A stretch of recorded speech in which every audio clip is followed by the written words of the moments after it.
केडीसीसीच्या वारणानगर शाखेत 31.21 कोटी अपहार, चौघांना अटक, एक फरार।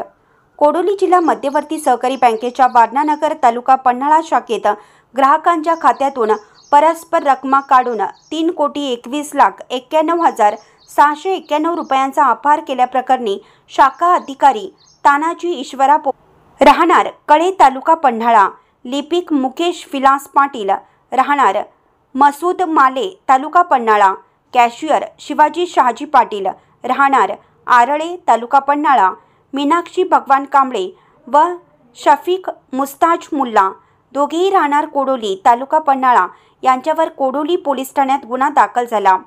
यापैकी तानाजी पोवार अद्याप फरार असून चौघांना पोलिसांनी अटक केली आहे। अधिक तपासासाठी आर्थिक गुन्हे अन्वेषण शाखेकडे सोपवण्यात आला आहे। तानाजी पोवार, मुकेश पाटील यांच्यासह 5 जणांनी संगनमताने पे स्लिप धनादेशावर बोगस सह्या करून खातेदारांच्या नावावरील पैसे काढून घेतले आहेत। काही कर्मचाऱ्यांचा यूजर ID पासवर्ड वापरून पैसे काढले आहेत।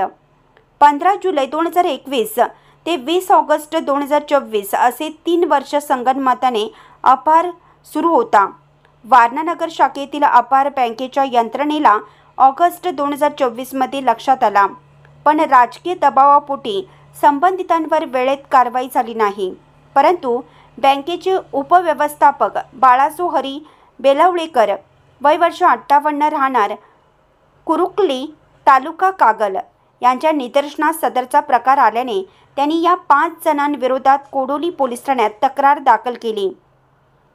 सदर गुन्ह्याच्या अनुषंगाने सहाय्यक पोलीस निरीक्षक कैलास कोडक यांनी संबंधित गुन्ह्यातील चौघांना अटक केली असून पुढील तपासासाठी आर्थिक गुन्हे शाखेच्या पोलीस उपअधीक्षक सुवर्णा पत्की यांच्याकडे सोपवला आहे।